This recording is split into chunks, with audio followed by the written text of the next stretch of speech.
Brock Purdy against the Dolphins, pretty solid performance for a backup quarterback. Ends up ending in a dominant win, 33-17. The main question coming into this game was, can they beat playoff contender teams? They just did one with their third string quarterback. Give me your thoughts on his performance against the Dolphins. That's funny. His performance was fine. It was a good story. He's a 7th round pick. He's a rookie. He did a good job. But to me, what's so interesting about the Niners is they pull off a win like this, and the conversation immediately goes to the offense and the quarterback. When frankly, they won because their defense was outstandingly, amazingly great. I mean, they had Tua like peeing down his leg. It looked like a professional quarterback who was undefeated that season peeing down his leg. That was really impressive. And now, moving forward, I don't care who the quarterback is. I think the Niners could win games with Josh Johnson out there. No disrespect to Josh. Their defense is that good. You look at teams like, man, can this team score 10 points against the 49ers? 10. I mean, give Miami credit for scoring 17. That was amazing. Right. On the other hand, they did have guys open. And you wonder, can Tom Brady hit those throws that Tua missed? I know you asked me about Brock Purdy, and I'm talking about something else. So I'll come back to Brock Purdy. I thought it was very impressive. I like the way he threw on the run. I like the way he operated in the red zone. I think he gave the team hope for the rest of the season. It's not like, oh, it's over. I think they still have a chance to win the Super Bowl, even with a rookie at quarterback, because the defense is so good. And he looks competent. Yeah, I mean, I think that's a fair assessment. I mean, when you talk about Brock Purdy, I think he just proved what a lot of people either had reservations about or really were thinking, in that the 49ers can win with average play at quarterback. Now, Brock Purdy, if we're talking about they've been doing it for like 4 or 5 years, and we've been trying to say, okay, keep going. Sorry. I mean, you ain't wrong, but no disrespect to just Jimmy Garoppolo, but yeah. When we talk about the actual quarterback play, I graded Brock Purdy this week at a B-, and that was including the situation, because here's how I thought. Purdy, he did good. The things that stood out to me, eye manipulation. He was able to move defenders with his eyes very well, which to me just speaks to his IQ and the intelligence that he has in this offense, understanding where receivers are going to be so that he moves them so he can throw with anticipation.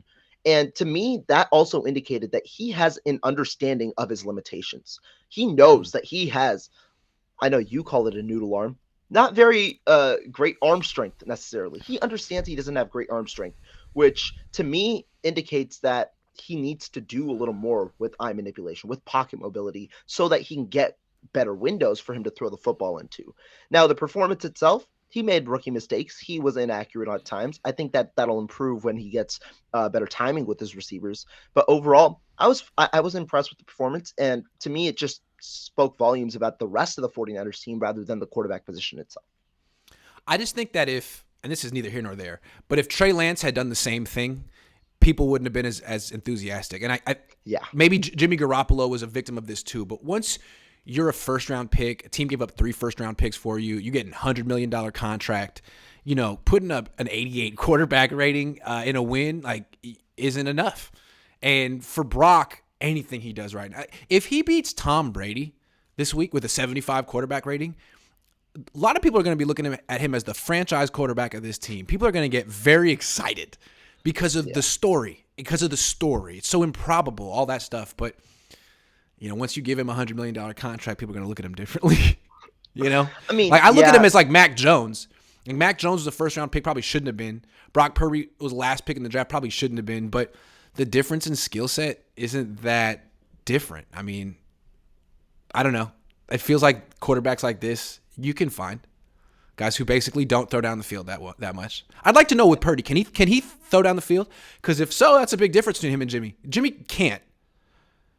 I mean, Jimmy doesn't choose to. I think he can if he chose to more often, but I don't know if. No, man. I don't know. I mean, he hits them sometimes, but can we?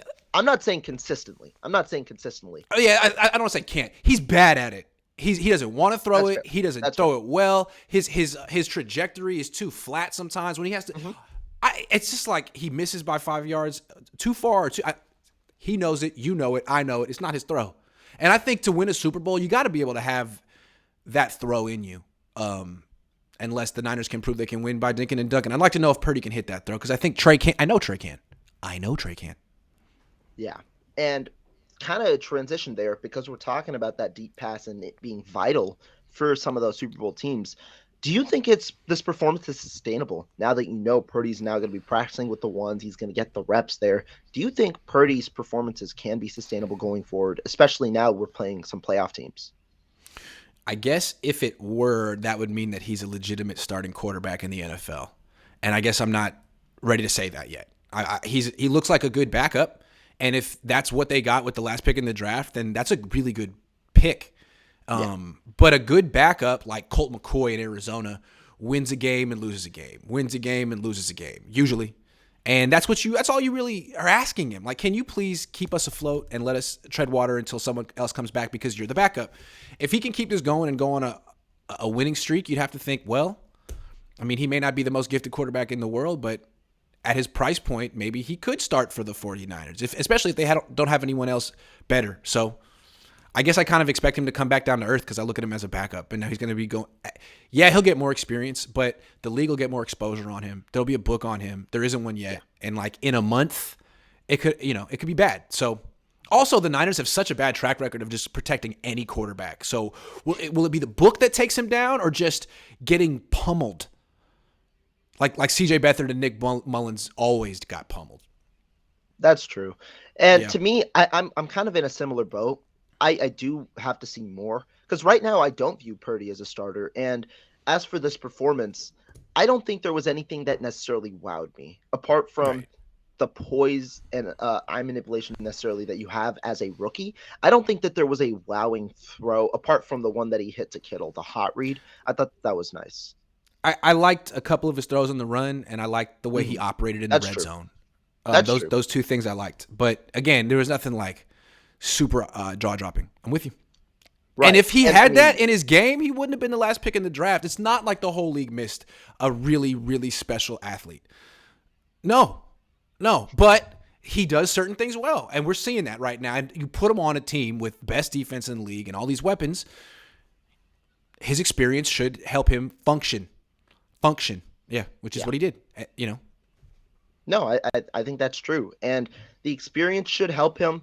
I do think that the simplification of the offense, if that happens, does help him. I think the transition, Kyle Shanahan spoke about this earlier this week. The transition from Trey to Jimmy was much harder, given essentially had to scratch 50% of your offense with Trey Lance not in the fold anymore. Brock Purdy did, or Jimmy Garoppolo to Brock Purdy, not as much because the play action is going to be there. It's a similar archetype of quarterback. Purdy probably has a little less arm strength, but a similar archetype of quarterback who will make similar throws. They prefer the middle of the field. They will look to sometimes make throws on the outside outside the numbers as well. But it's a similar archetype. That's where it is.